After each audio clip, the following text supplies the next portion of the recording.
Hello, everyone. Welcome to Herbal Wisdom. This is our pilot airing of the program, and I welcome all of you. Thank you for joining in.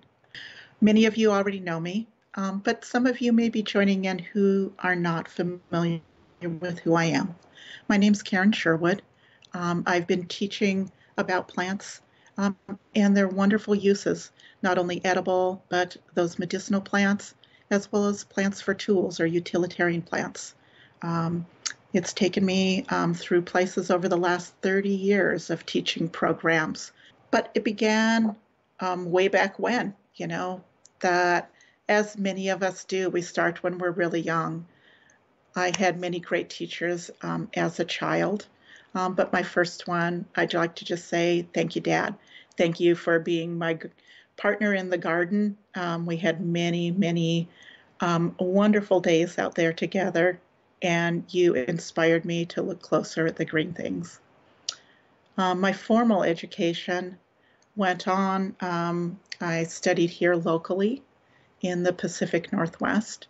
Bellevue College is where I started, and then went on to Western Washington when it was still a state college. It's a university now, so that kind of dates me just a little bit there. And then my studies continued where I finished up the University of Washington. My background is in botany, biology, but I will say that real education came when I left formal school and began to teach. And my first teaching experience was with the Tracker School, where I was asked to develop and teach the wild plant curriculum. It was a wonderful adventure and took me beyond here in the Northwest, where I first learned about plants, and expanded that knowledge, expanded upon that understanding of how plants can be brought into our lives and enrich us in so many ways. So not only were new plants found in my travels, but new understandings of them too. It's there where I got to try out new recipes, add them in not only for survival, but how do we use those in kind of wilderness emergencies? But then, of course, things continue to grow, and my understanding continued to expand as I used these plants in daily life and began to be asked, how do I bring these plants in on to my dinner table, to my breakfast table? How do I use them beyond just wilderness emergencies? And it was so fun to be able to share these same plants, not only in survival uses, but those plants could be brought in and provide gourmet cuisine. So for us to know that it's all out there, it's all possible, no matter what our walk of life is, wild plants are there to support us. I've had the opportunity to teach at many other schools across North America, as well as being able to teach over in Germany and Austria. And the thing that really stood out for me is that no matter where we go, we will find those green ones there supporting us. We can bring those into our lives. And those plants that we thought that were unique to our own personal area, here in the Northwest, we have Oregon grape. Well, over in Germany, what do they have? Oregon grape. They call it something different, but there it is. So these plants begin to follow us around, and they're there to support us in many ways. Currently, I teach for the Washington State Department of Ecology. I teach ethnobotany for them. I also teach for other organizations such as Washington Outdoor Women, just a phenomenal group of people here in the Northwest. And I continue teaching identification and plant use programs through Earthwalk Northwest here in Washington State. One of the things that I've learned is that, plants create miracles in our lives. And for me personally, they have brought miracles to mine. Many of you have known me for decades, and some of you know that I personally struggled with some health issues. wild plants were there helping bring my life back on track. I got some great therapy for a knee injury that I had, but many of you knew me when I had some blood pressure issues that were going on, thyroid issues, and I found plants that helped bring me back to that state of health where I no longer need to. Those issues have been really mediated. So we continue on being supported. It's all out there. Certainly that's one aspect that can really help to make our lives better by using what's out in our own backyards. From cuts to burn wounds. Oh my gosh, sunburn. Years ago, I was teaching down in Arizona, and we were at a camp high up in the mountains. Beautiful sunny weather, but it was really cold there. And I had been taking students out for the day. We were looking at the plants around there on an interpretive walk. And by the end of the day, I was completely fried. It was in the spring of the year. My winter skin was still bright and shiny white there. And really, I got completely burnt. But what was there? Up on the hillsides, those mountain slopes, Opuntia, or as we commonly know it, prickly pear cactus. And those beautiful paths were there, opening them up, and I could take that gel that was in the inside and use it just like aloe vera gel, like many of us are familiar with. And that went over my face, on my arms, my hands. It was so wonderful to know. Even in those conditions, there were plants that were there to support me. So my skin healed up well with very little peeling, and the burn subsided almost immediately. It was so wonderful. So emergency first aid, certainly those plants are there for this too. I also am grateful for those plants that have personally helped my immune system. And that's one of those issues that we all are really acutely aware of today.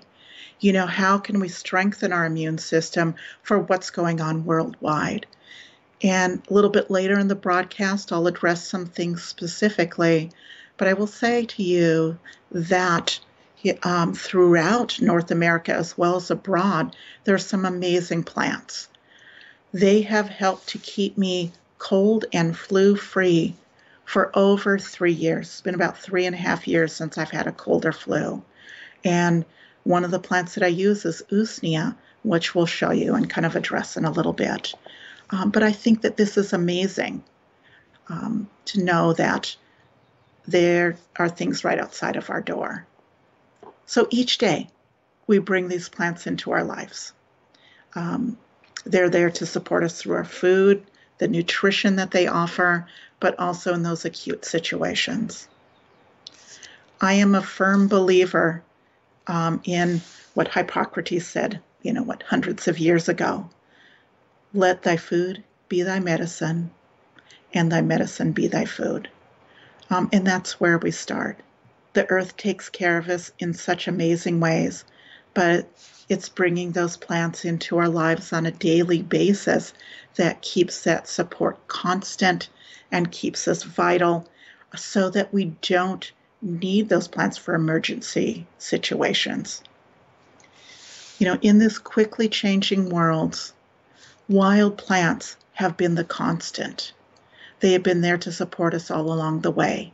And it's just a matter of taking a look at what's around us, learning about those, and then inviting them in. So beyond that, why would we choose wild plants? It's so much easier just to go down to the market to, buy something that's on the shelves. Why would we choose wild?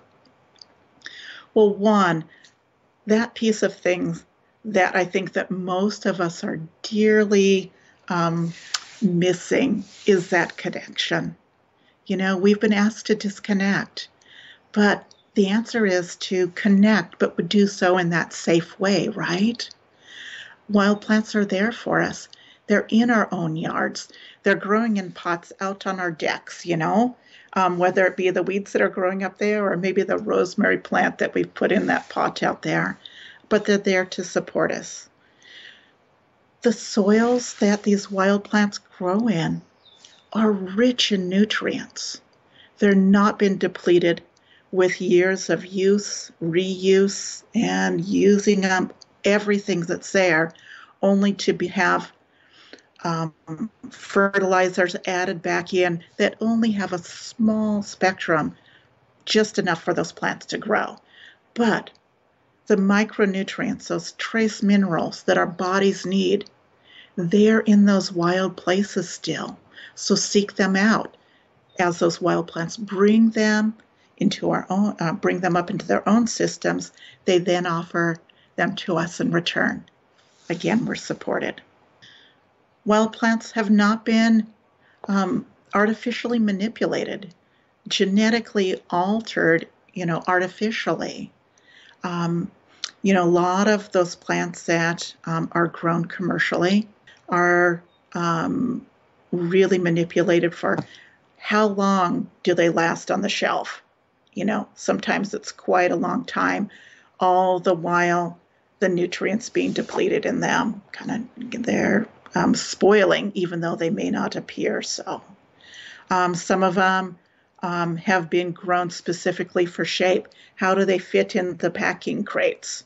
You look at those tomatoes, and they're little octagons that fit right nicely in those crates. Some plants are manipulated. What is the color of a plant that people are going to purchase most, rather than taking a look at what's important? How are they rich in nutrients? What can they provide for us? So they're growing wild, and those are changes that they make naturally. Those plants that we go out to harvest in our backyard, of course, they share our environment. They're experiencing those same seasons that we are. They're experiencing those same environmental stresses that we are exposed to, and that response to it really is there to help to benefit our own bodies too. So plants in your own backyard are the ones for you to consider, at least in part, adding into your diet. We are provided with everything that we need, and in the right season. In the springtime of the year, we look outside. Spring is in full bloom here in the Northwest. We feel so blessed. I know that some of you in other areas of the country, you still have a little bit of snow out there. So it's soon to come. But here we have dandelions are in full bloom out there. Everybody knows dandelions. So they're in full bloom. They're a blessing of the spring. But those are those same plants to revitalize us, re-energize us from that winter of hibernation. We're kind of slow, we're kind of stuck inside just a little bit more. But spring comes around. Not only are the plants returning, but they're returning also to nourish us, revitalize us as we go out and invite them in. So dandelions. They're a cleansing plant. We'll talk a little bit more about them, but they also get our systems going, and they help our elimination organs to work. So not only do we need to get the gunk out, but here they are offering vitamins and minerals to support us. Stinging nettles are another one that are that powerhouse of nutrition, that protein for strength building, and they too have all these micronutrients, those trace minerals in them that will be there to support us and re-energize us come spring. We try to have those spring greens so that we can get off to a good start as well. So eating seasonally, when we choose to bring the wild ones into our lives, it automatically puts us on track for eating seasonally and exactly what we need at that particular time. As seasons progress, we see other plants that are out there. The berries are abundant in the summertime and up and through the fall of the year. And that's what we need at those seasons, as well as the greens that are there. In the fall of the year, once we're getting ready for that winter time, preparing our bodies for that upcoming season, we look down into the earth for those root crops there that are there to kind of help to build us, strengthen us, put on, a few more calories for the upcoming winter. So those root crops support us. But also seeds and nuts are there to carry us through the winter time as well. Those are those little powerhouses of energy that not only can we eat at that time, but they oftentimes have their little packaging that will help them to keep through the winter so that we can keep using them. Our acorns, our dock seeds, lots of different seeds available for us to use. Think about what they are. That seed is all that's needed for that next generation of plants. And it's these little tiny packages that have this beautiful protective coating around them. And those seeds have all that energy stored up so that they can drop down in the fall of the year, last through the winter, only to, with the spring warming, crack open that seed coating, drop down their embryonic root and those first little leaves coming up in the spring before they can begin creating the energy themselves. And so those seeds are those little powerhouses, and they give that energy to us. So again, plants in their seasons were provided with exactly what we need. Now, some of you are saying, well, how do I learn? I don't know plants really well at all. We'll give you a few little clues to do that. Realize that each and every one of you has the ability to learn every plant that's out there. Some of you are saying, sure, Karen, but it's possible. Even if you're one of those people who are still trying to identify the plant from the rock that's sitting down there beside it, you can do this. So tell me, can you go to the market, to the produce section, and can you identify an apple from a tomato? You all better be saying yes right now. You can do this. How about zucchini from cucumbers? They're pretty similar, right? But you can identify the differences and the similarities between the two, but you can tell them apart. And I bet that most of you can even tell cilantro from parsley, even without looking at the signs, right? And how do you do that? Okay, how do you do that? Not only do we see them, but remember to use all of your senses. Our sense of smell is really important for keeping us kind of in that loop, telling us which plant is which. I'll never forget the time that I was back on the East Coast many, many years ago, and I was out in the woods collecting sassafras root. And I was going out there. We're going to do some root beer, brew up a batch of that with some lactofermentation. And the trees had not yet leafed out, but I could identify sassafras from the shape of the tree. And I thought, okay, I'll go down here, dig up a couple of roots. But getting down into the earth there, feeling around, all of a sudden there was this network of all kinds of different roots. There was maples there were ash trees there, and certainly the sassafras that was growing there. Walnut was not too far off. It was like, what do I have? How do I tell? And it was then, after I scratched the surface of one of the roots, that distinct odor of sassafras just came wafting up, and there was no question that I had the right root. So all of our senses are going to be used, and it's that piece of connection that it offers.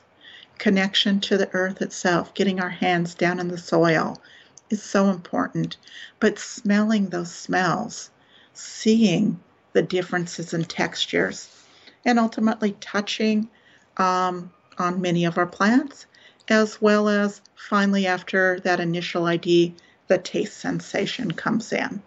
And all those are going to be really important. So you can all learn. You all have this ability. Take it one plant at a time. You don't have to learn them all tomorrow or all in the next year. It's an ongoing, lifelong adventure, and that's the beauty of it. There's always something to learn. Sometimes those are really profound lessons from, age-old sages, those mentors that have been around for many, many, many years and have lots of wisdom. But sometimes those are the young ones that also offer profound perspectives on things. It might be that 8 or 9 or 11-year-old kid that just says something that just sticks in your mind. So look for ways to learn from all of these places. But the point is to really make yourself a commitment. You're going to go out there and look at these plants, and again, you don't have to learn them all, but make yourself a commitment of maybe learning one plant a week or one plant a day. It's pretty ambitious, but you can do it depending upon, how much time that you have. But whatever those guidelines that you think you can handle, stick to it and learn that one plant. Learn how to identify it, and then bring it into your lives. And during the next course of days, see how many different ways that you can prepare it. Maybe it's going to be for your breakfast the next day, or maybe you're going to make an oil infusion for a salve, but bring that in and prepare it as many ways as you can. If it's that dandelion that's coming up in the spring, maybe you're just going to sample a little bit of that or put it on a sandwich that you've made. Do a little wrap. Chop it up and put it in your salad. Delicious, okay? If it's too strong for your palate, chop it up finely and make little pieces so it's not quite so present, but you're still getting that nutrition from the plant. And the next day, you're going to get a little more ambitious and say, what else can I do? So maybe it's that dandelion pesto that you've been wanting to try out. Oh my gosh, so good, on a little burger patty, whatever your burger patty is that you use. Spices it up just a little bit there, gives a little vitality, a little bit of heat to it, a little bit of bitterness to keep those elimination organs and our digestion working up really, really well. And it's just a great way to season things and add something a little bit different in. So again, it's kind of just try something, experiment around, choose your favorite cookbook and substitute wild things in for that. And it's a great place to start. So yeah, we begin it one plant at a time. So lots of times, it's really nice to be able to have somebody take us out and let us tour around, getting that hands-on and one-on-one with the plant. It's really the great way to go. But as we've been asked to, socially distance, sometimes that's not possible to go out with somebody who can show you those things. But realize there are a lot of really good books out there. And I would love to talk a little bit about some of my favorite ones that we have. One of those books is Botany in a Day. And I think Dave's going to put up a picture of that one. And Botany in a Day is about understanding relationships. It's that connection once again. And it talks about plant families, how plants are related to one another. So it doesn't mean that you have to learn all of your botany in a one day, but it's about taking it one day at a time. So maybe you're going to choose that plant, say a member of the mustard family. You can see that Mustards have many things in common, but if by learning about those plant families, what it does is it gives us this understanding of maybe how plants have similar qualities. And that is certainly true of members of the mustard family. Mustards have 4 petals to them, and they're oftentimes in a cross or an X shape to them.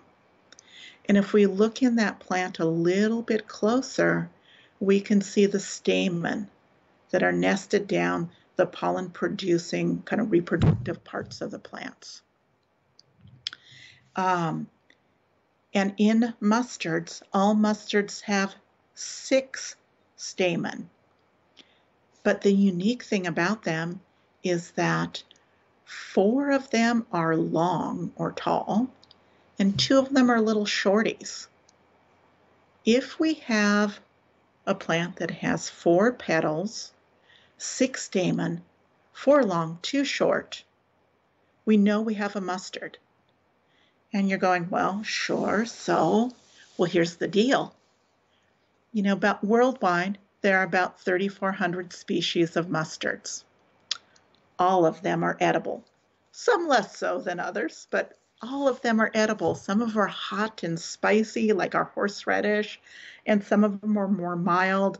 We love to spice up our spring salads with black mustard, which is just coming in bloom now with its bright yellow flowers. So delicious. But this gives you some pretty serious bragging rights.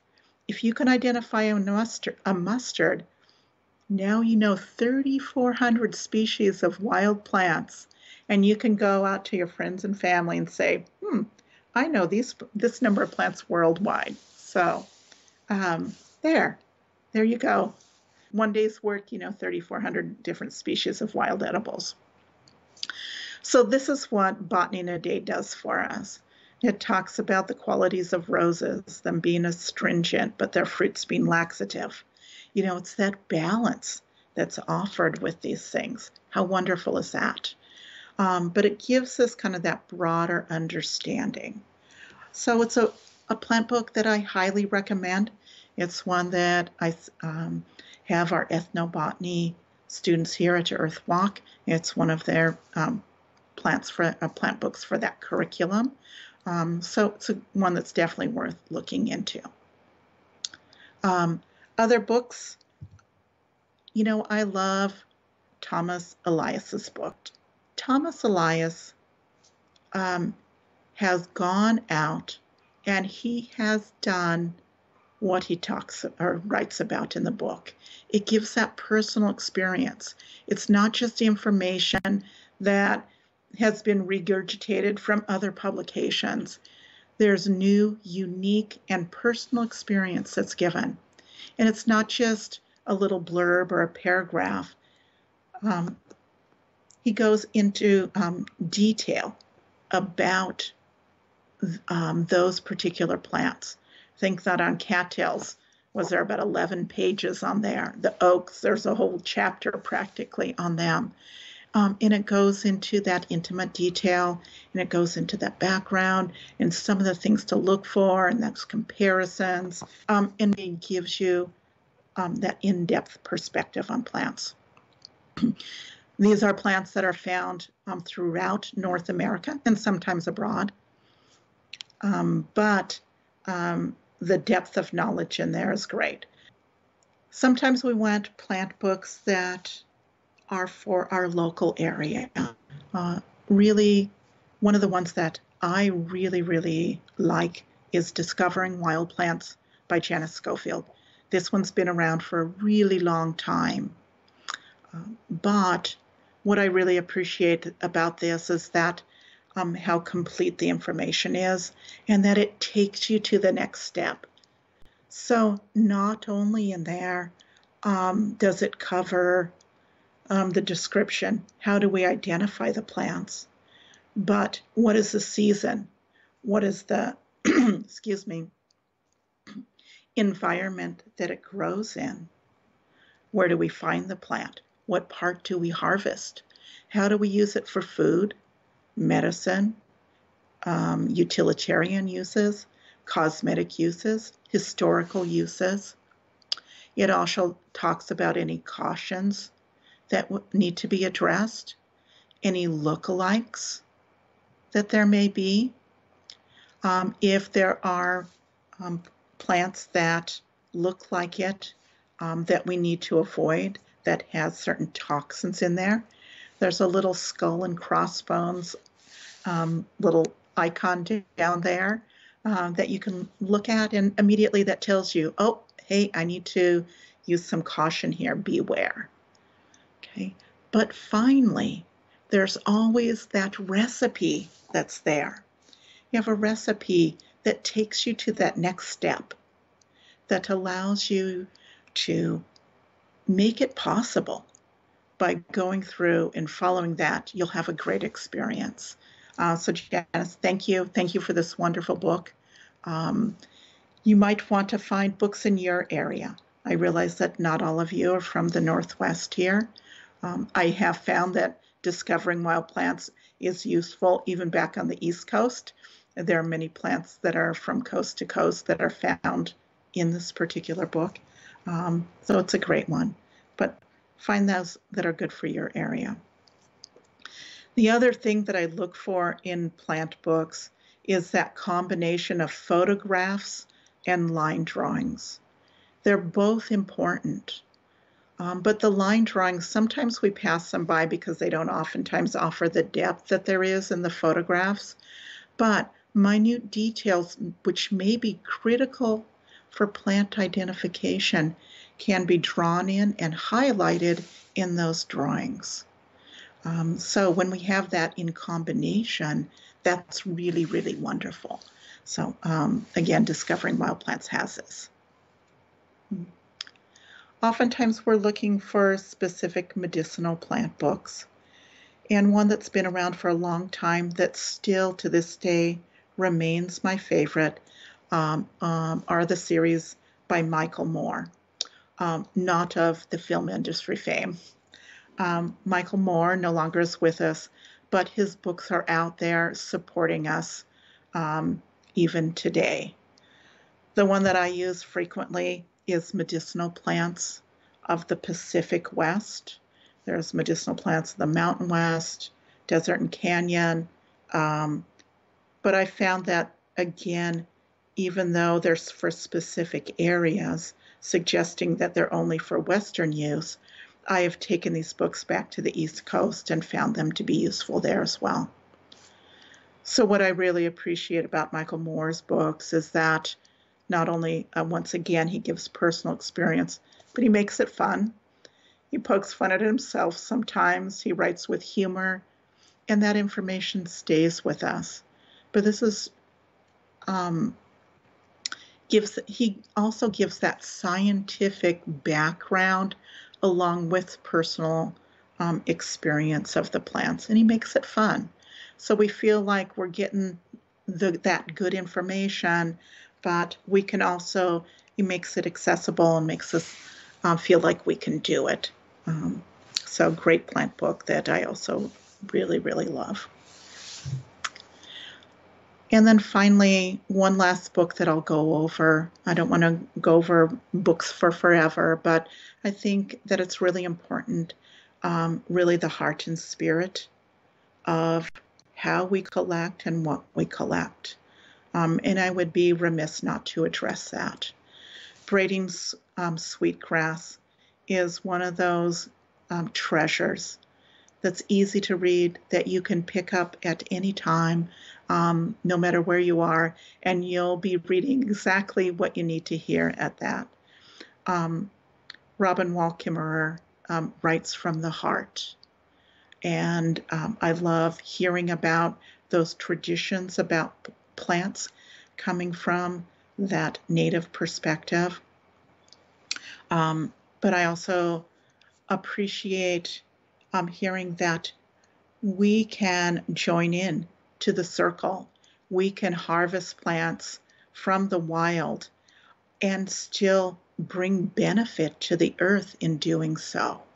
I really appreciate that piece of things, that It's not a hands-off approach to things, that these wild plants need to be sequestered away and not utilized. But when we use those plants in a respectful way, is with understanding, heart, and spirit, that not only can we benefit, but the earth can benefit as well. So I thank her for that book and all the teachings that are there. So with that, we have some great books that are out there.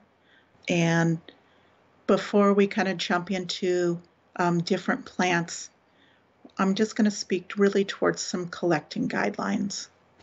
Is that when we choose to go out to harvest plants, to collect, to gather, that we do so with an understanding. We do so with that understanding of not only keeping ourselves safe, but also with that commitment to keeping the earth safe as well. So we are participants. We accept that role of being in the cycle. But as we do so with responsibility. And so we start off with kind of that understanding of how do we gather and still being respectful. And really, first of all, is that don't take more than you need. It's not a hoarder's environment. Gather what you can use and prepare so that nothing goes to waste. So don't over-harvest.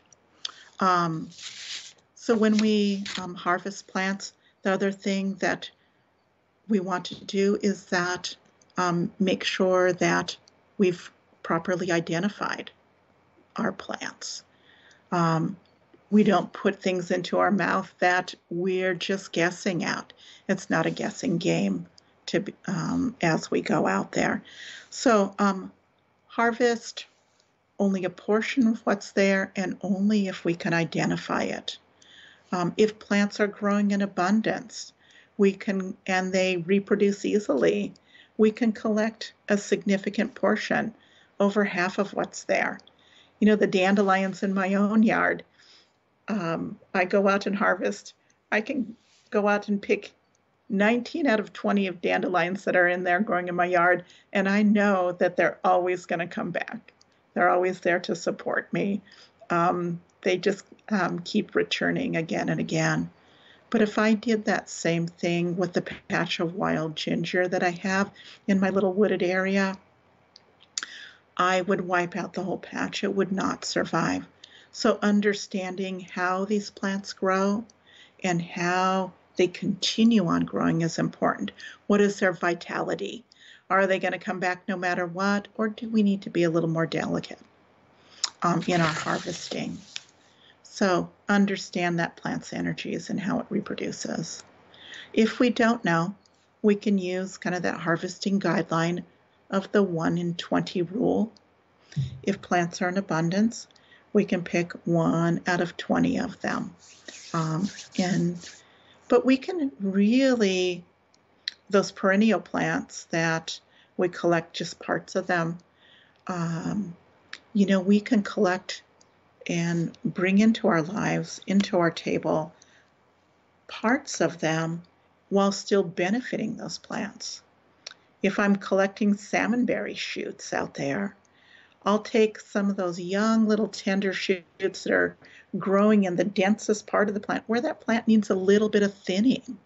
And I'll take 1 or 2 of those shoots out so that that whole plant can continue on spreading outward and not grow densely inward.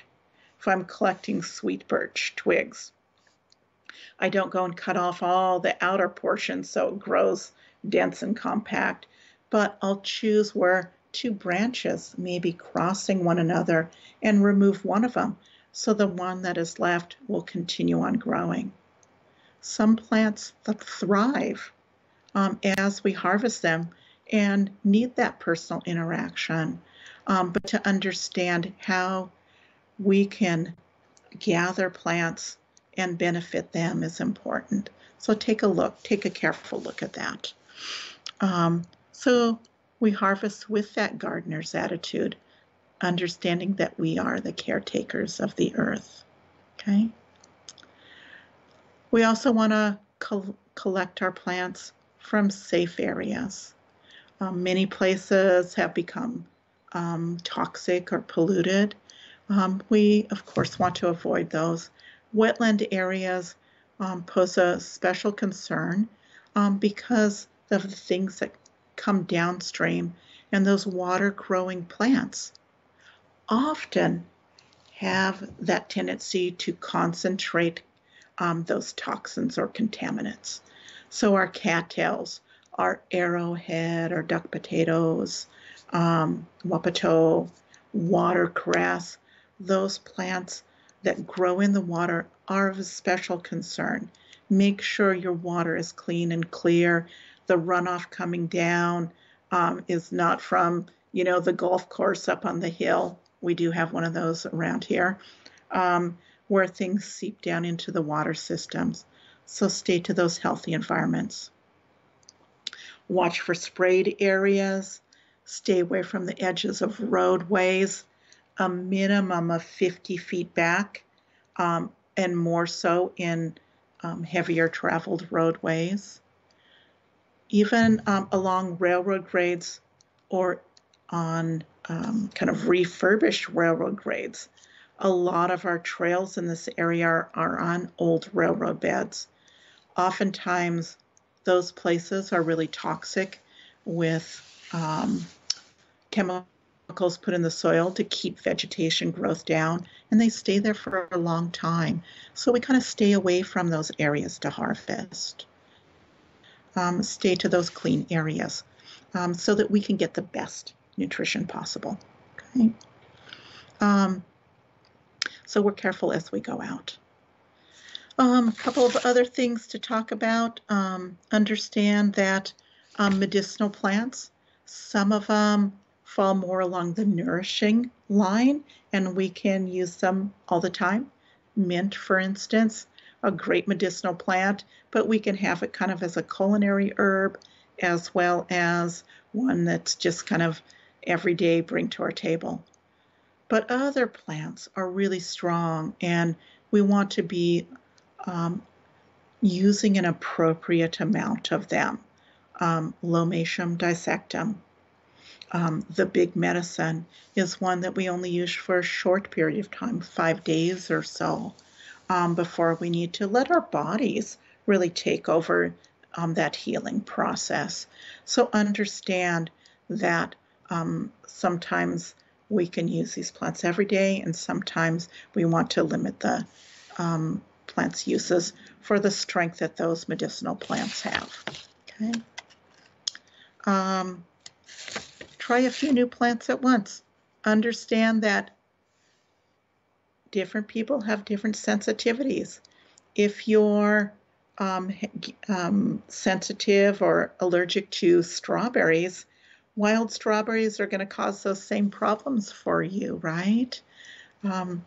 So some wild plants as well as domestic plants oftentimes have these relationships. By trying new plants, just a few at a time, if we have some issue going on, we can narrow it down to what it is and then how to deal with that appropriately.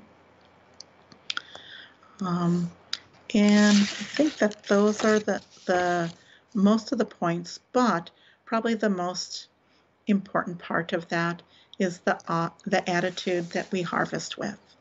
It makes a difference. I had many wonderful teachers along my pathway. And one of my first teachers was a Cherokee herbalist.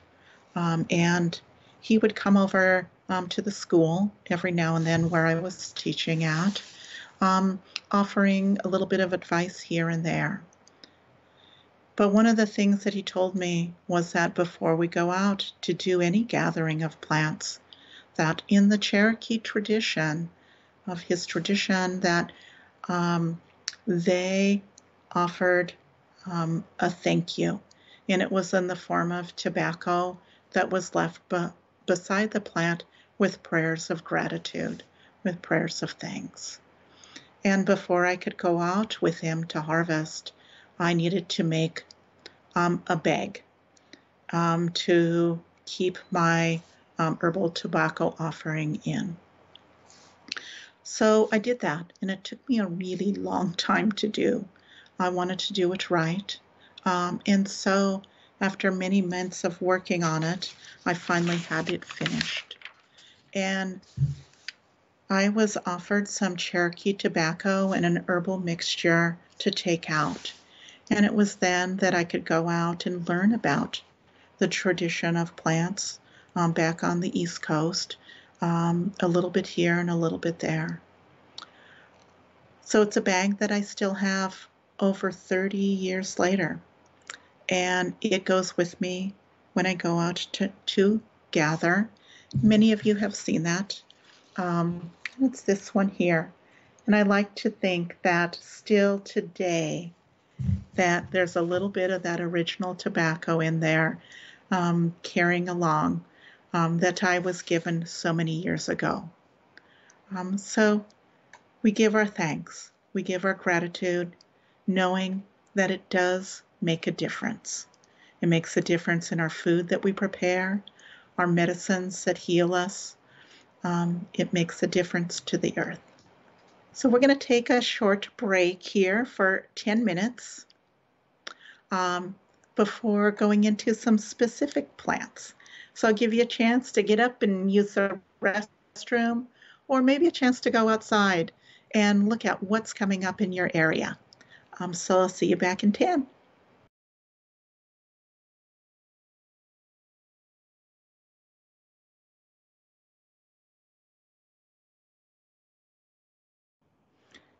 And welcome back.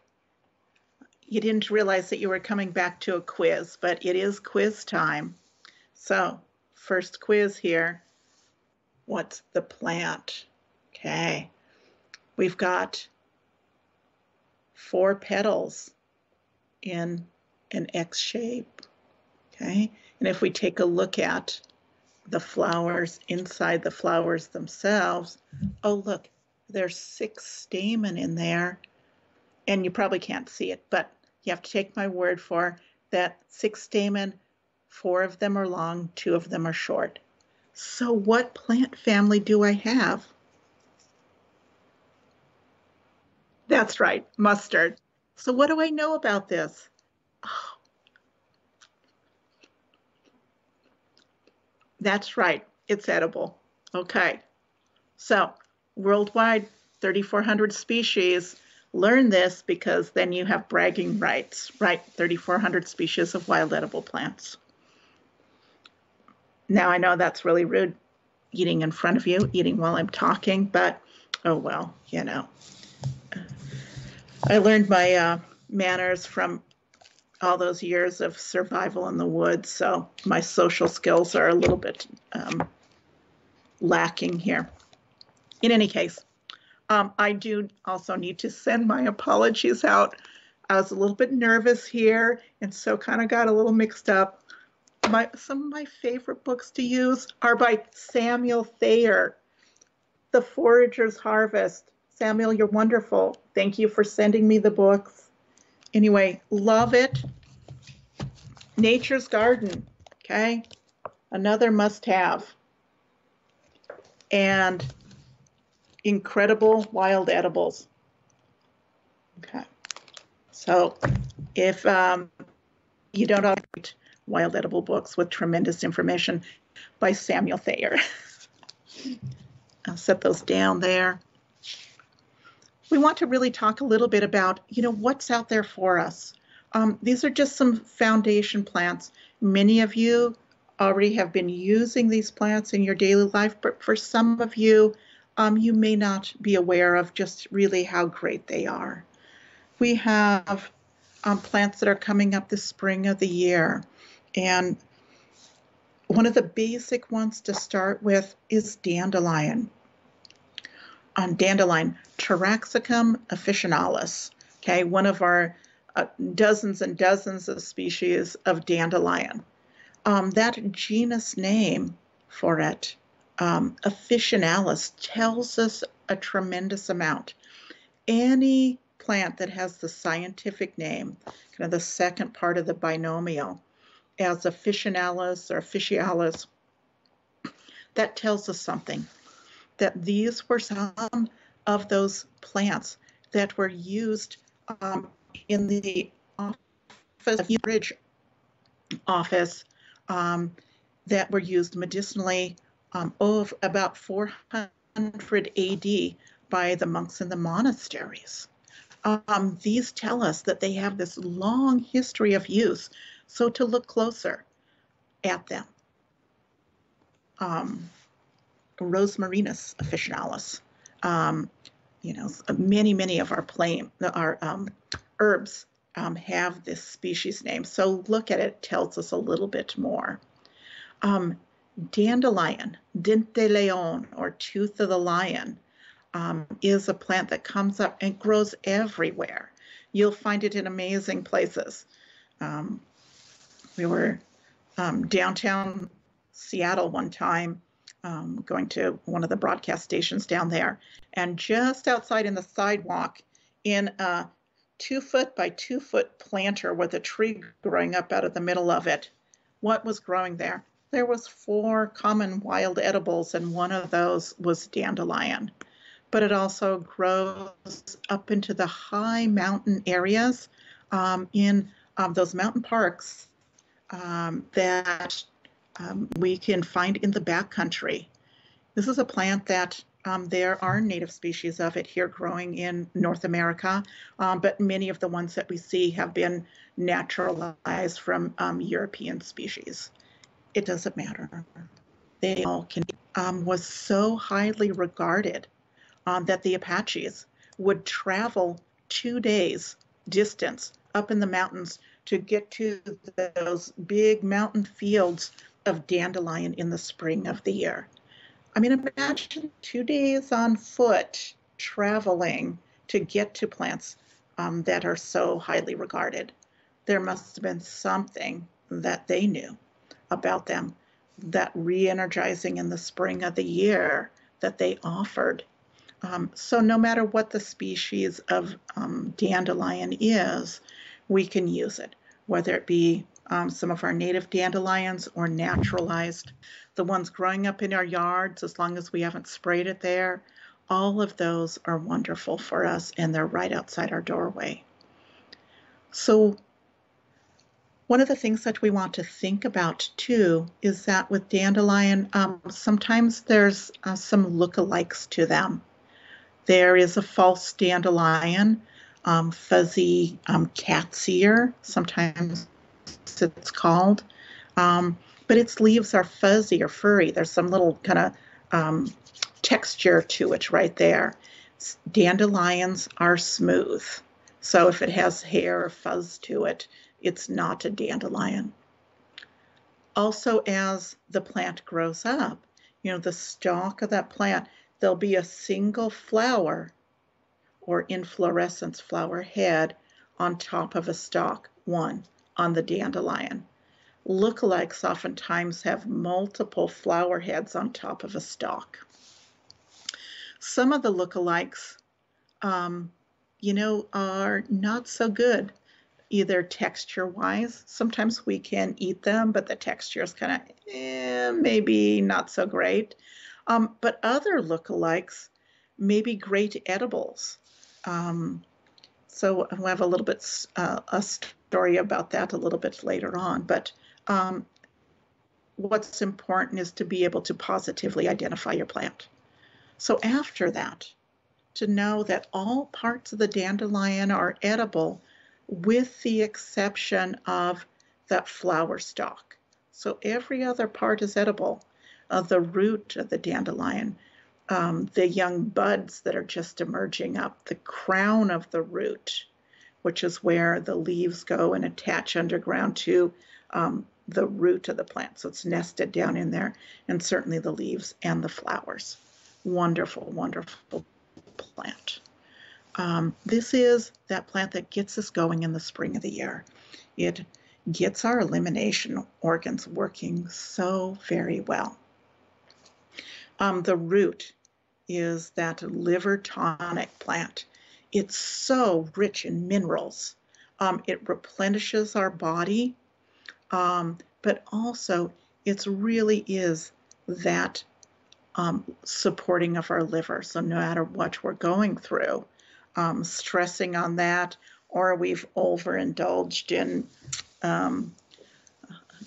made some poor choices as far as food or drink are concerned. Dandelion really is that cleansing plant that helps support our liver. Dandelion helps its pathway to rejuvenation, but supports elimination of byproducts of metabolism, toxins in our system, so our bodies can get rid of that. And that's one of those key pieces for maintaining good health, keeping our elimination organs working well. So what do?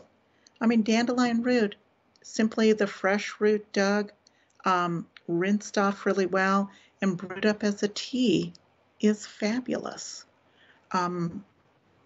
We can take that fresh root and use it, or we can really enrich it by taking and chopping up the fresh root, drying it out, and then roasting it to rich brown or dark brown color. Helps to break down the inulin or complex carbohydrate that's in the root, bring it down into fructose molecules, and it actually sweetens up when it does so. And so we can take and brew that up into a kind of a rich tea or coffee-like beverage. Those of you who are tuned in, I have a few recipes, and one of those is for dandelion root or coffee ice cream with dandelion root to it. It's with a coconut milk to it. So it's really good and really fun to do. And I hope that you try it. But you get that goodness of the dandelion and a little sweet treat to boot. And it's really fun. So we've pickled the roots of it before, just chopped it up and used it as a kind of an emergency trail food out there. All of these things are possible. And again, kind of our food is our medicine is our food. As those plants continue on growing up, you'll get those young spring leaves emerging up. And if we harvest them before it flowers, they're still fairly mild, but they contain a tremendous amount of vitamin C in them. They have vitamin A. They too are rich in iron. These are wonderful plants that also have a little bit of those bitters, and they help to promote digestion. Those dandelion leaves will promote digestion where it needs to start. Think about it. You eat something bitter. What happens? Think about something bitter. What happens in our mouth? We begin to salivate, right? That's where our digestion needs to start, is right here in our mouth. So we don't want to completely eliminate bitters from our diet. Sometimes we move away from that, but bitters serve an important purpose. We've all probably heard of Swedish bitters that were consumed prior to a meal, especially big heavy ones, because they start promoting digestion initially, right off the bat.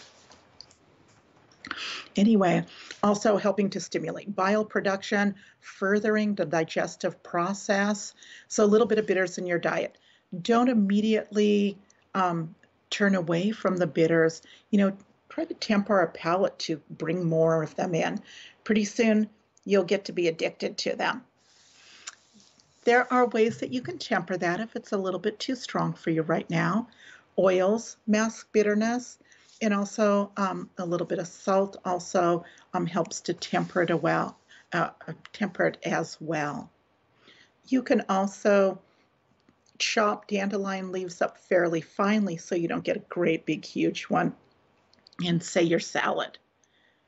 We love them in pesto. Dandelion pesto, you should be out this spring. In fact, that's your homework. Dandelion pesto. You're going to get a recipe, so that'll be posted here. But dandelion pesto, you will make some of this up, and it will be your newest favorite thing. So whether you're putting dandelion pesto over that burger, on something that you put on the grill, whether it be vegetables or chicken or whatever you have. We make homemade pizza sometimes to serve at classes. We'll serve Dandelion Pesto pizza, and it's wonderful. You can even do it cheeseless, so if you prefer not to eat that. But anyway, you'll even really enjoy it just as a dip for chips. So you can make your homemade chips, you can make your own crackers, or your favorite store-bought ones. This is all great ways to add dandelions to your diet. So much good stuff out there. So most books write about spring dandelion greens, and that's where we are right now. So I'm going to encourage you to go out. But my very favorite dandelions are those dandelions that are in the fall of the year. After dandelions have reseeded, all the plants have all their seeds have blown away and landed in various other places, and new dandelions come up in the fall of the year. That's the time also to go out and replenish your stock of dandelion, the upper portions of the leaves, and you can make pesto, put it in your freezer, and pull it out all throughout the winter time. It's absolutely wonderful. Love doing that. So fall dandelions have just a hint of bitter. They're rich, they're vital, they're wonderful to use. So don't forget about those. Also, the young little buds that are just coming up, those ones that are tightly nested down into the base of that plant. You can pick those firm little ones. You can add those into stir fries if you want. You can put those in soups, but pickling them, it's the bomb. So your favorite pickling recipe, and you can pickle them up in those little buds. You can kind of use them like capers, put them in your favorite salad. Potato salad, we're pretty fond of them in there. But we'll also put them in different kind of Italian-based dishes to them, kind of like capers, so delicious.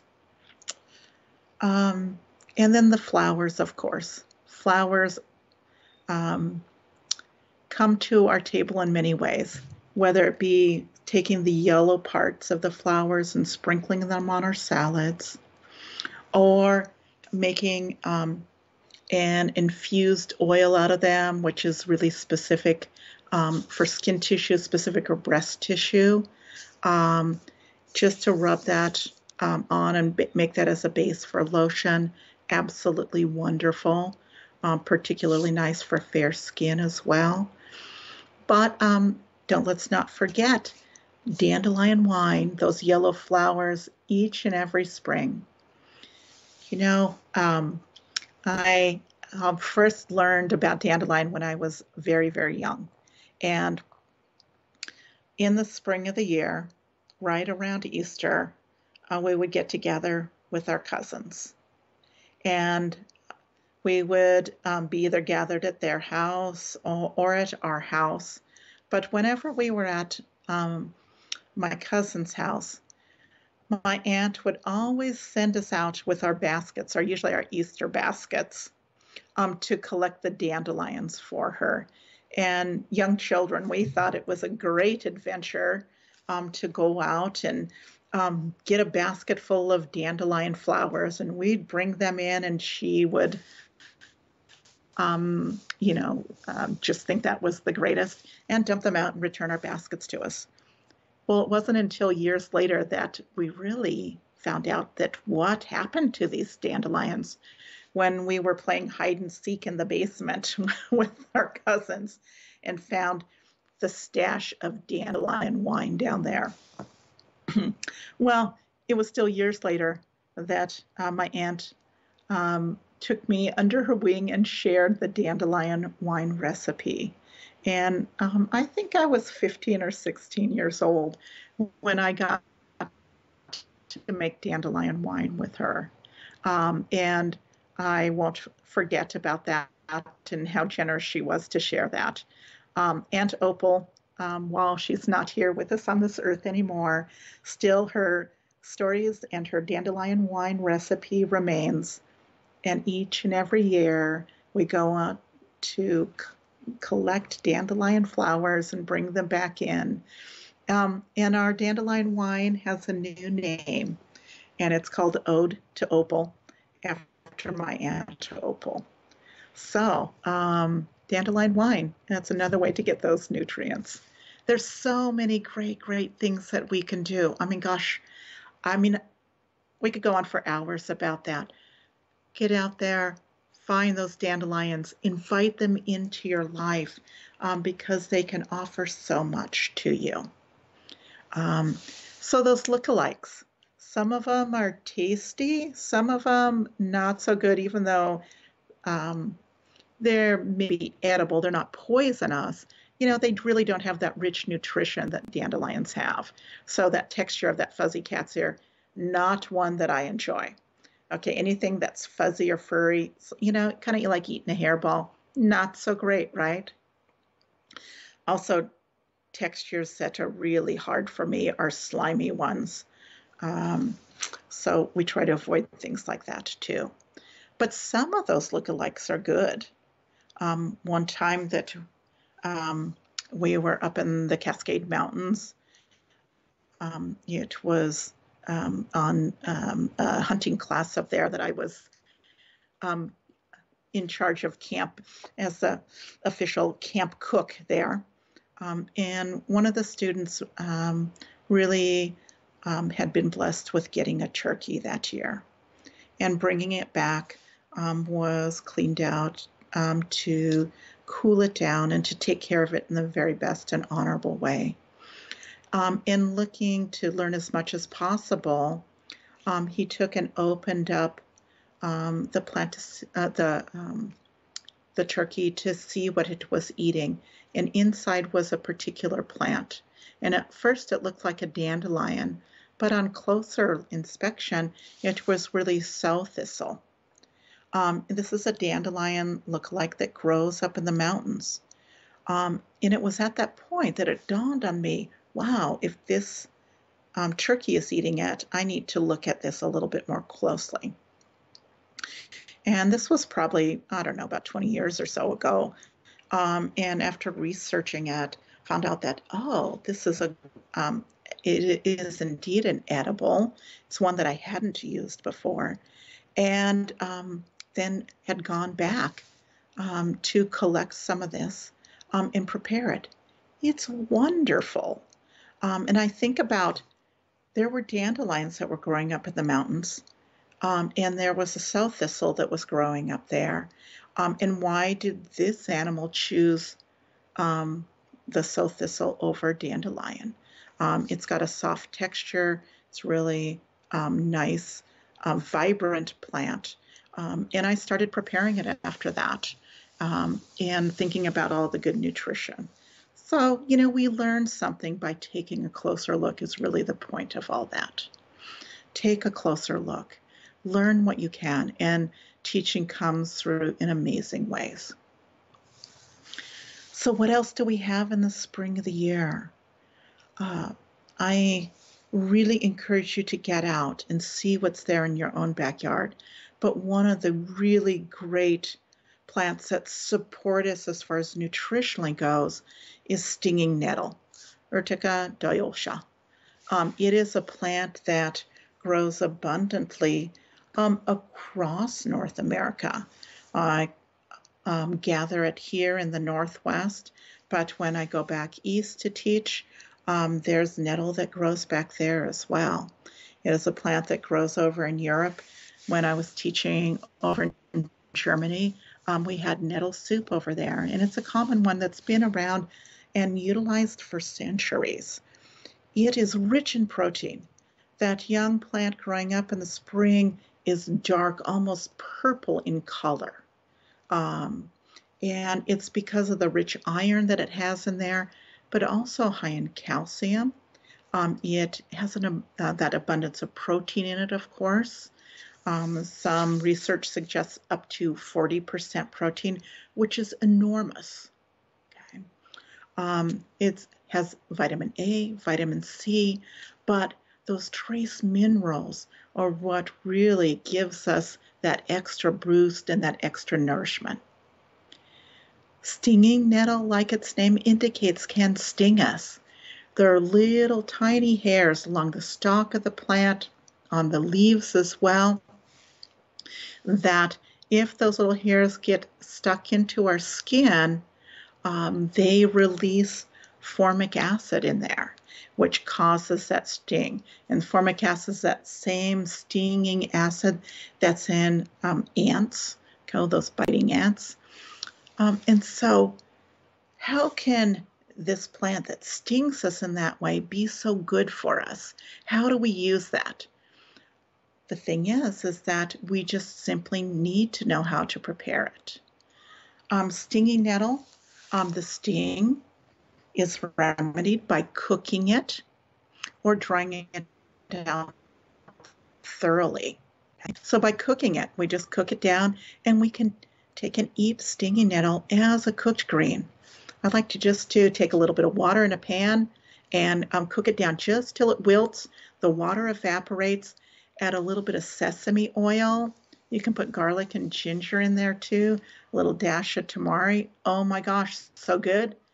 I just had some the other day with some toasted pine nuts on it in addition to that. Absolutely delicious. It makes the base of a great soup. It is so rich in protein and adds that richness to the broth. Some people say that it has kind of a beefy flavor to it. It's that umami richness that stinging nettle offers to our soups. So just throw it into your favorite noodle soup. Cook that, add it to it, and it adds that vibrancy to it. So wild edibles don't need to be something that, we need to do 100%. We can take it a little bit, add it to something that's familiar to your, favorite noodle soup, and it's great. Nettle can be made into a pesto as well. We do that one with pizza, and it adds that richness, so you don't really even need cheese on your pizza if you don't want to put that on there. But nettle is a plant that we can use as a tea. And it's one of those plants that also helps with not only our seasonal allergies, but with asthma. If you use it as a tea on a regular basis, it is one of those things that can temper all of those seasonal allergies. One of the other things that I like to do is just dry it and crush it up, and I'll throw it in breads that I'm making, corn breads. You can use it as a seasoning. I'll sprinkle it in my oatmeal even and add those few little flakes to it.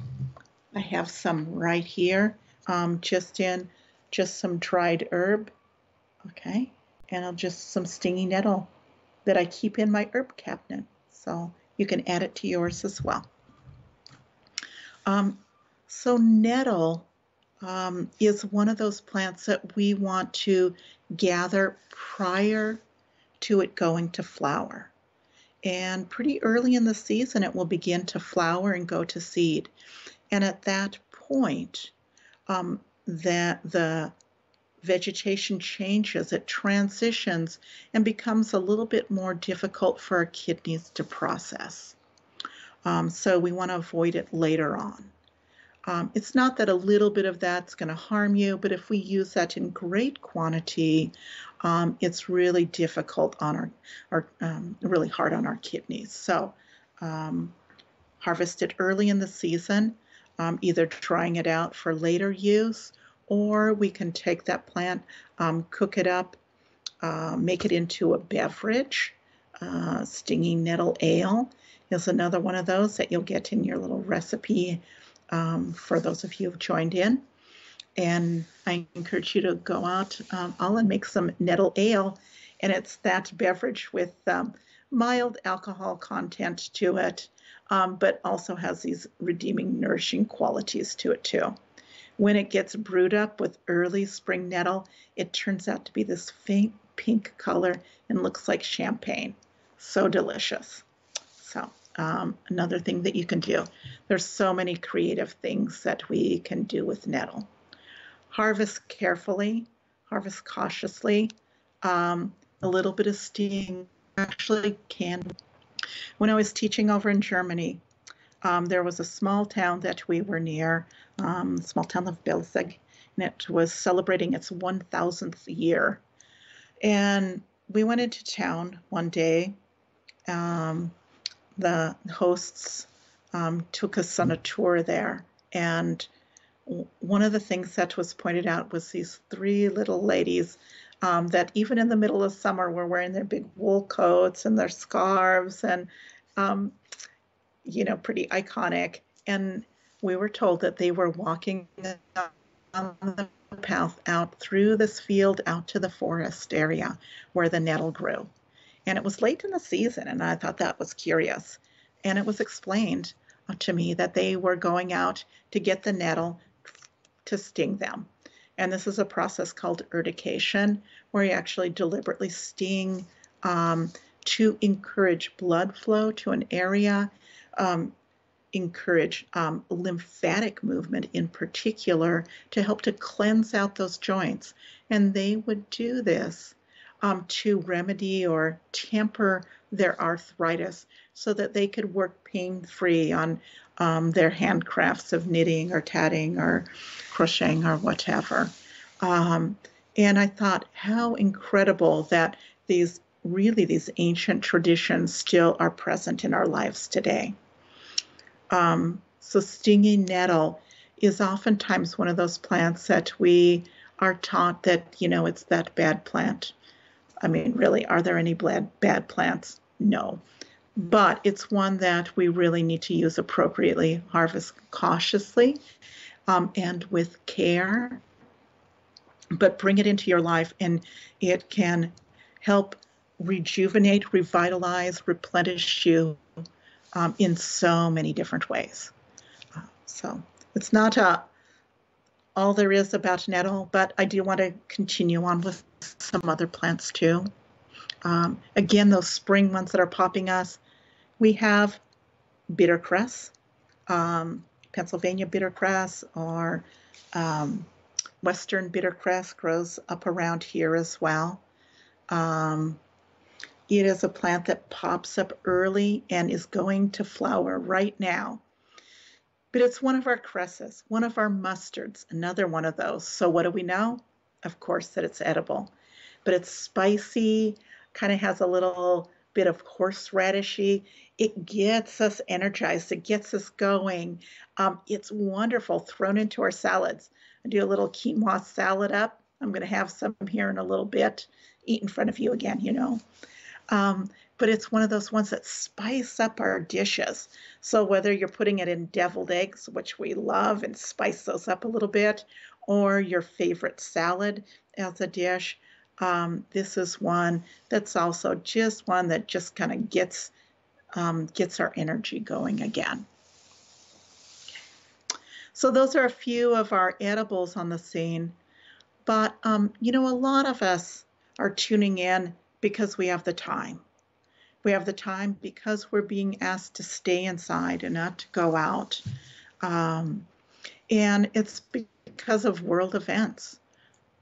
One of those things that we need to think about are what are those plants that really support us right now? And there's some really incredible ones. Usnea is one of those. Usnea is a lichen that grows almost everywhere. It hangs down from the trees. It's this wonderful symbiotic relationship between two types of plants. It is a lichen, has that central core, which gives it that structure.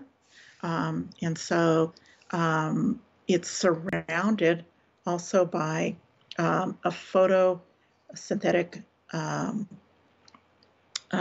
covering on there, which is an algae that helps to give it energy. So we have a plant that's a combination of both that I'm doing a dumb out right here. Sorry about that. So that covering, which is an algae, and that central core to it that gives it structure to it. Anyway, Usnea is a plant that there's many different species of it. And we have Usnea longissima that hangs from the trees. And we have the shorter versions, all which can be used. We identify it, and I've got one right here. Look at that. So we can identify it by that little core that's in there. I'm just going to pull one of these off right here. And it has this kind of stretchy inner core. Don't know if you can see that or not, but so that's the fungal core, the fungus that's in the inside of it, giving it that structure. And on the outside is the algae. So fungus and algae combined together right here is what Usnea is made of. This is a plant that is an incredible plant for our immune system. It is a plant that has been used for centuries. It's not anything new, but we can use it in many forms. It is a plant that's rich in vitamin C, interestingly enough, but it has incredible antiviral qualities to it. It is safe really in any quantity. We can brew up a tea for this. It's safe for the elderly, the very young, those with compromised immune systems. Usnea is there to support us, and we can consume it, several cups of this a day. This is one of my plants that I go to initially if I find that I have something that's, I'm feeling those beginning stages of cold or flu. There was about 3 or 4 times this last winter that my glands were starting to swell up, getting a little sore throat, and I thought, oh no, I'm getting a cold, I'm getting the flu, this is coming. I was surrounded by people who were coming down with the flu, and sometimes pretty severely. Usnea was right there for me, and each and every time I was able to turn it around in less than 24 hours. So I didn't get a cold, I didn't get the flu, and I really attribute the amazing healing qualities of this plant. So we can tincture it if we wish, make an alcohol extract of it. We can use it as a tea. Any of those ways, it works really, really well. So whatever species you have around you, look for it. Look for that stretchy inner core to it, not in a flattened blade, but a stretchy inner core, and look for Usnea around you. Okay, you probably have it growing up in the trees in the mountains, somewhere out there to be able to harvest. Okay. And I think that's it for that. Well, what else do we have? Medicinal plants, sometimes we can use those in any quantity, but sometimes they're so powerful that we want to limit the amount that we use. But one plant that has been really so incredible for us here in the Northwest is Lomatium dissectum. Also goes by fern-leaved desert parsley. Chocolate tips is another name for it because of the unique kind of chocolate brown flowers that it has on there. It's a member of the Apiaceae family, formerly known as the Umbelliferae family or carrot family, and its head grows as an umbel. This is a plant that grows in the semi-arid desert over in the interior of Washington, Oregon, and all the way down to the Southwest. It has a long history of use to it, and it was used by early native tribes for its incredible ability as an antiviral, antibacterial, and antibiotic plant. It really gained familiarity back in the influenza epidemic starting in about 1918, which lasted for years. And one of the things that one of the doctors down there, Dr. Cribbs Sr., he traveled between the native villages and the European settlements down there. And during this time where thousands of people were dying from this flu epidemic, the thing that he noticed was that the native peoples were not perishing. They might get sick. Many of them didn't get sick initially, but he found that they recovered, those that did get ill, recovered very, very quickly. And he looked into this, and he noticed that in some of the dwellings, there was these roots that were drying, hanging from the ceiling, that were being used very frequently. And this, he found out, was Lomatium dissectum root. So he began using that and sharing that around with amazing, amazing results. And with the introduction of new sulfa drugs and antibiotics, it came into really disuse and was not used so much anymore. And nowadays, a lot of people don't know about it. But this plant still today has great potential for us. Again, the root, we can use that because it has really incredible antiviral qualities for us. Very important for what that we're going through today. It's really specific for our lungs. So if we have infection that's going on in our lungs, because of its antibacterial qualities to it, also helps us to recover from lung infections very, very quickly. It's called a virostatic herb, and it stops the growth of all viruses. But for bacteria, for fungus, it eliminates those lethal microorganisms while still maintaining the ones that are beneficial to our body. So we can use it today, but it does its job so well that we really want to make sure that we keep its use down to about 5 days. Some of us are sensitive to it, some of us are not, but after about 5 days, some people experience a rash that occurs, so 5 days maximum. It's the root that's dug up. Sometimes one of them will be enough. Again, I would say make sure that as you're using it, to be respectful about where you harvest, how much you harvest, because by digging up the root, you eliminate that plant. It takes a long time to grow. When I take my students out to harvest, we choose some of the smaller ones, and when they're growing in a group, very abundant. And even those small roots sometimes are quite large. Looking at the top growth, sometimes you can't really anticipate, but we choose the best that we can. We go out in the very spring of the year when it's just first coming up. But sometimes that root grows to enormous sizes under the ground, and that root might be 50 years old down there. So we're grateful for those gifts. We have some students that harvested it, and they ended up coming away with their new little baby down there, which was took up their entire arms there.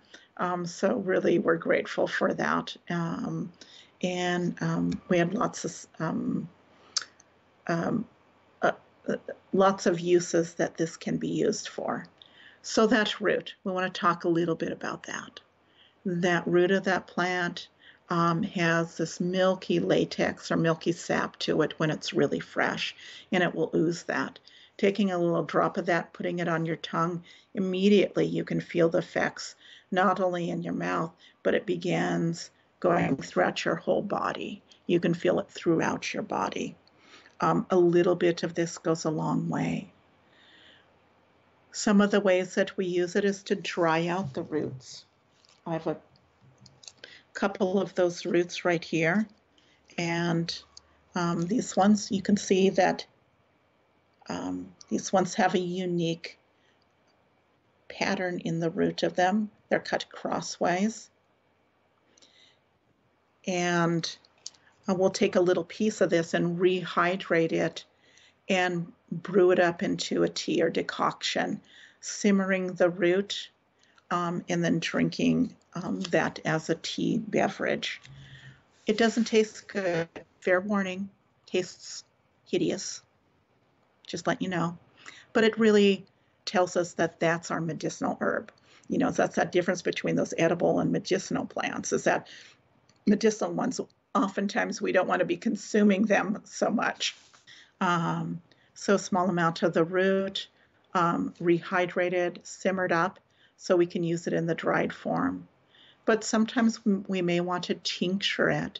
So doing an alcohol extract, and those resins come out into the alcohol. And so here's a little bottle of Lomatium tincture. Makes it convenient for us to travel with it or keep it over time. And we can simply shake this up and then squirt a couple droppers full into hot water. And we can let the alcohol evaporate. This would probably be inappropriate still to use for people who have alcohol intolerances. But just to give you some perspective, it has about as much alcohol in a cup of that tea with a couple squirts in it as a ripe banana has. So kind of keeping things in perspective. I will share really one of my favorite ways to prepare it is really as an electuary.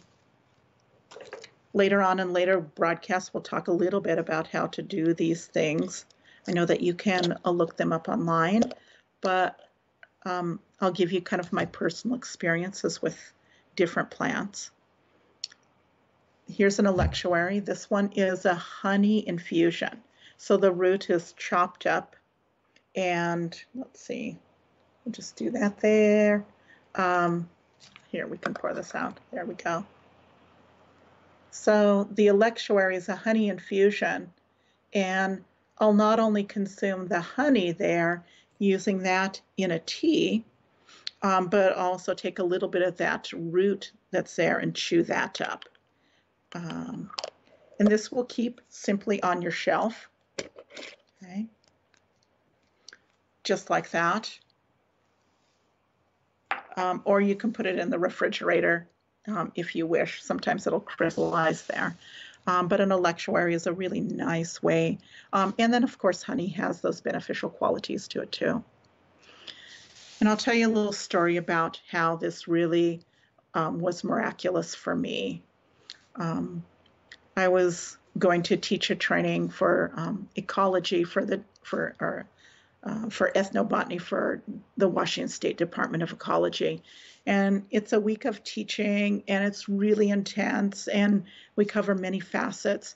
So I have a lot of preparation to do. I have a whole truckload of stuff that I take on site that we use throughout the program. And about 4 days before the program started, I was just getting kind of the final things organized, prepared, before I was packing up for it. And I started to get a sore throat. And throughout the day, it just got worse and worse and worse. And it hit me so quickly. I had this horrible, horrible flu. And I thought, oh my gosh, this can't be happening. And by the end of the day, I felt so bad that I just had to go to bed. And that night was miserable. I didn't get any sleep. The next day, I could not get up out of bed. And I thought, oh no, how am I going to be teaching in 3 days? So it was Lomatium that came to my personal rescue. So I began taking Lomatium, and by the end of the next day, I was able to at least get up, start moving around a little bit. It wasn't really coherent, but started at least being able to move and get my last little things packed up. The following day, still using Lomatium, I was able to take and load up the van with all of my equipment, all the gear, all the handouts, and all of that for the program. So it's feeling a little bit better. Still had a fever and everything. And I thought, oh my gosh, can I do this? But by the end of the day, the fever was gone. I was feeling better, but I still had this kind of congestion in my chest. So I continued taking Lomatium onto that fourth day. And teaching that Monday morning, I was able to get through that day, and I thought there was no way 3 days before that I was even going to be in any shape to teach. The next day, life was even better. It was amazing that from this flu that had me completely bedridden, that just a couple days later, I was able to teach effectively. I considered it a miracle for me. The Lomatium kept helping me with lung conditions, helping with any infection that may have been there. And in about 5 days, I was almost 100%. It was amazing for me. But when we think about viruses, infection, bacteria growth, all of that, that this is a plant that we can use internally, but also we think about we can use it externally as well for healing skin wounds and all of that. But I'd like to talk about this because for where we are with viral infections that are, worldwide, that this is a plant that still is there, offering it to us, helping our bodies to recover, do their very best job, assisting us in so many ways. Sometimes going back to those old traditions may be the solution to what's out there. So we give our thanks to those desert plants with their incredible healing, and Lomatium in particular. Okay, so those wild plants are great, but sometimes it's those plants that we put around our own houses that offer great healing for us too. Rosemary is one of those that we can put in our flower gardens. We can put in a pot out on our deck. It's there in the spring of the year blooming. My rosemary is blooming right now, and I absolutely love it. So we can put plants right outside our own homes, or we can go to our spice cabinet to find many of those really important healing plants. In later broadcasts, we'll be talking about some other ones that we can use for building our herbal apothecary. But for now, we'll just kind of highlight rosemary because it's been in my food frequently lately. Those Mediterranean herbs offer us so much. Rosemary is one of those plants that we really enjoy.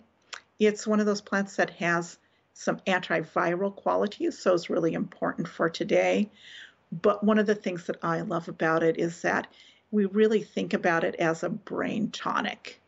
Marinus Officinalis, what does that tell us? That long tradition of healing means dew of the sea. How nice is that, right? But rosemary, we can use that just simply as a tea. We can chop it up and put it in whatever we're cooking, whether it be our salad dressings or that herb for spicing up a main dish. Rosemary is a really, really wonderful plant. But as a tea, just to kind of help eliminate that brain fog, to help our bodies to be a little bit more cognitively aware I needed that a little bit earlier in the broadcast, right? So it's one that we can add in daily to our diets too. You can use it dried, you can use it fresh. I have a good friend, JT, who makes rosemary shortbread cookies, and they are absolutely phenomenal. So whether it be something sweet or savory, rosemary really has a place for us, for in our lives there. So when we look towards that spice cabinet for our great medicinals as well. Some of you have the great ability to go out and forage right in your own backyards or in parks nearby. But some of you don't have that ability right now. So what do? What are we going to turn to? There's places that we can purchase herbs. I'm going to talk about a few of mine. I mean, I'm a real strong advocate of kind of that hands-on fresh herbs, going out and doing it yourself.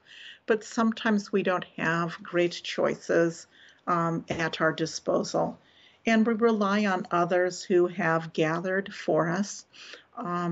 So some of the big places to collect from that you can still get things now. For a while, a lot of these herbs that we are seeking out have not been available to us, but now they're being restocked. Frontier Herbs, you can go online and find them. It's one of those places that we can get good organic and wild-crafted herbs. Many of you will go to Mountain Rose in Oregon, and they're wonderful, and they have little teaching pieces on their website too, and they're getting restocked, so Mountain Rose herbs. But also recommend to you to go locally. Those local herb stores oftentimes have the supplies that you need, the herbs that you need. One of my favorites here in Seattle is Dandelion Botanical, and I love them.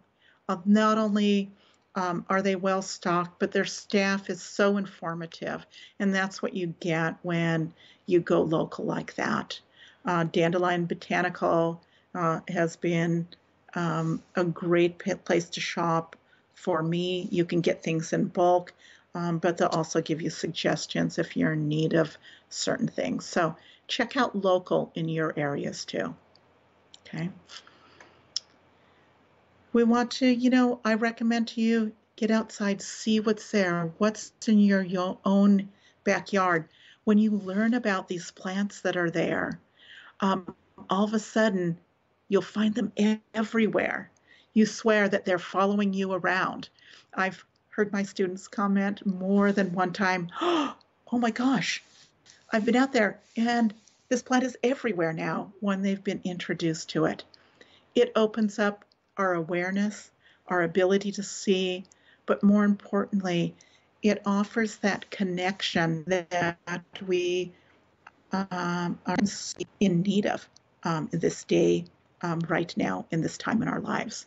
So it offers that ability to connect and heal. Healing comes in many ways, and sometimes it's simply breathing some fresh air, getting some good UV cleansing light coming down on us. Sometimes it's getting our hands in the dirt, and sometimes it's inviting those plants into our lives. So to get out there, to connect with these, offers great support us. And I hope that I've offered a little bit of some things to give you some food for thought, those plants to take a look at in your area. Always expect a miracle when you go out. There's amazing, amazing things there. Shortly, we're going to go on break, but before we do so, I want to offer you a few other words, what's going to be important for these days coming up. So let's see, what do I have in my basket here? Well, as many of you may have realized, that apparently there's a toilet paper shortage, or some people have been hoarding it. I haven't found that here, But plants also are there to support us in many different ways. But a few with wisdom on the topic of toilet paper. Not all plants work well for emergency toilet paper. Don't get like some people do and cut up your old t-shirt only to use it and clog up your toilet and have to have somebody come in to remedy that. But, out there, the wild ones are there. There's some plants that we don't want to use. Stinging nettle, for instance, is not one on the top of our list for toilet paper. Like its name indicates, can leave you with a lasting impression. So the answer is no. Some plants, sometimes mullein leaves here are a recommendation. They're soft initially, but they can be a little bit irritating. So it might not be the one that I would use first. The young Amish women would take this and use this for a natural rouge because it's kind of irritating. That's not something that necessarily I want on my bum personally. Anyway, soft at first, but maybe not your first choice. Some plants really do not have the coverage necessary, so maybe want to be avoided there. Other plants, the texture of them, not quite there. Oregon grape leaves have many great qualities to them. As a toilet paper, maybe not so much. A little bit memorable if you use this one. Okay, but dock leaves up now. Now, here would be my go-to if I had to go. Dock leaves, okay, soft, got good texture to them. My recommendation is to go 2-ply, because we don't want to create any emergencies out there, right? So plants are there to support us in many, many ways. And we don't need to hoard our toilet paper because, there's plenty to go around. But if you find yourself without, do realize that you can look in your own backyard. And finally, on a serious note, I know we're kind of joking there. I just want to leave you with some words from Robin Wall Kimmerer from her book, Braiding Sweetgrass. And she writes in there that some dear words that have stayed with me for a long time, to say that it makes a difference on how you collect, the spirit that you put into the things that you prepare, whether it be your food or your medicine. How those plants come to you makes a difference. And she writes, I am the woman with the basket, and what I put in my basket is a question that matters. So we think about that as we go on break. Okay.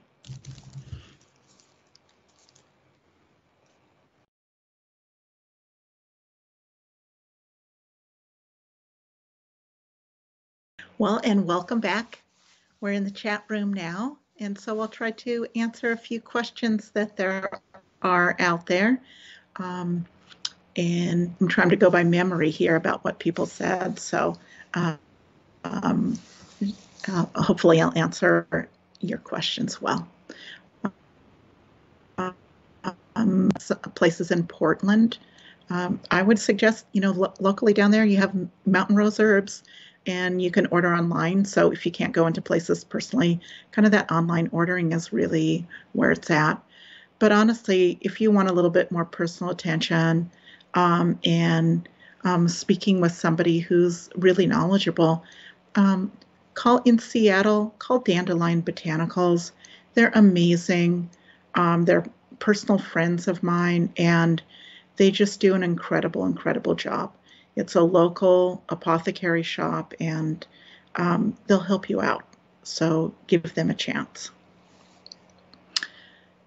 Also, the question came up about seeds and how do we harvest them and make sure that they're there for future generations. Seeds are an amazing thing, and we definitely want those seeds to be dispersed. But one of the things to do is simply in the process of gathering, we find that we drop some to the ground. We can take those seeds by hand. We can disperse them ourselves in that local area. And the important thing is just to make sure that there's some that are left, not only for the animals, but for future generations of the plants regrowing as well.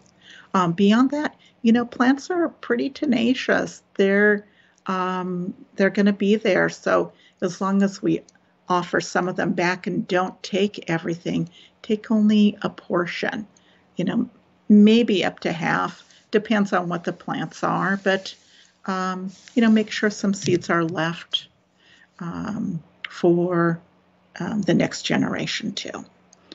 Some plants, they go in kind of seasonal things. Came up about chickweed, is that some year it's really abundant, some years not.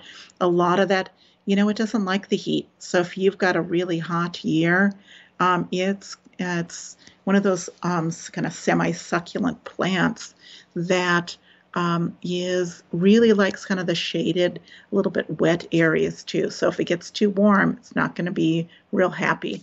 It'll start growing up lush in the spring, diminish, and then come back again in the fall of the year. So think about those cycles of things, what's available, and disperse them. Usually it doesn't need any help though. So hopefully that answers that question. Climate change, has been a lot on people's minds. Warm up, and warming comes further and further north up here. I mean, we see how warm it was. We had this last week 70-degree temperature. It's unheard of, at this time of year. And things go in cycles as well. I'm over the long term of things. So we'll see these ups and downs of temperatures as well. But as science suggests, as things are warming up further and further northward, those plants will change as well. We'll see that plants that were growing more predominantly down south do not do so well. It's getting too warm for them, and they'll kind of slowly march northward. Certainly we can help with that by planting some of those plants towards the northern areas of their environment. But it's hard to know where those lines are, what defines that. I would say that given the opportunity for a few of those plants to be planted in our area, great. But nature will kind of slowly progress north. Those plants will slowly progress northward as the environment for them changes to accommodate them. So do we know what is the temperatures exactly each individual species likes? Is it our job to do so? I don't know. Certainly we can do that, but I don't know that there needs to be a big campaign to do that. But if we're worried about certain species not existing in times to come, maybe that's a consideration to do some planting in these areas to encourage that northward progression of these plants. An interesting thing here in the Pacific Northwest that we've seen is that, I do a lot of work with the Northwest Basket Weavers Guild, and we had a lecturer come in who's an archaeologist, and then supported by someone who works in the local museums, and they were talking about techniques of preserving baskets, but also as plants have been identified and then reassessed, those plants that were originally determined to, or really originally thought to be Western red cedar, those baskets that were labeled as such, have now been reanalyzed with DNA analysis. And a lot of the original baskets that were labeled cedar were actually found out to be maple. So our broadleaf maple, the inner bark of that was used in a similar way.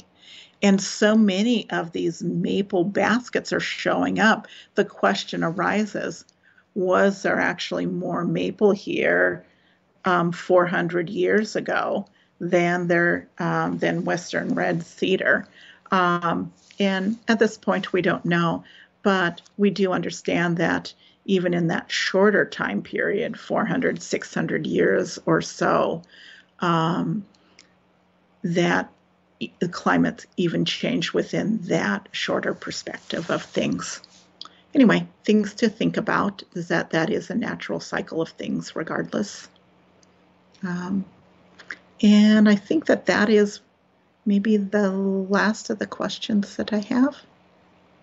I think that's probably close to wrapping it up.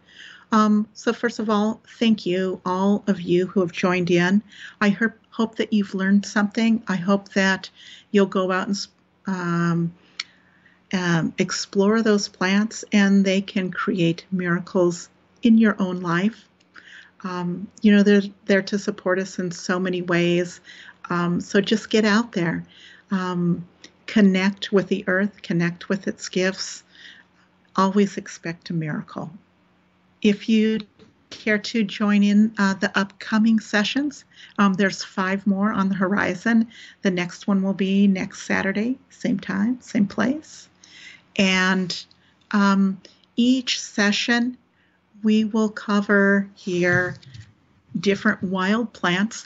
And I try to choose those that are found not only nationwide, but for those of you who are over in Europe listening in, hi Jonas, that maybe those will be pertinent for you as well. But also, in addition to the wild ones, what are those medicinal edibles as well as medicinal ones? And what can we either plant around our own home, in our own herb gardens, plant on our deck in pots, or look to in our own kind of herb cabinets as well, our spice cabinets. There's so many great things there, so we'll address that, and how you can begin building your own herbal apothecary. What are those things that are going to be so important to keep us strong and vital, healthy, and going on for a long time? So, and always try to add some fun things, as well as include recipes of my favorite things for you. So hopefully it'll be inspiring, and I hope that you all join us back again. Thank you.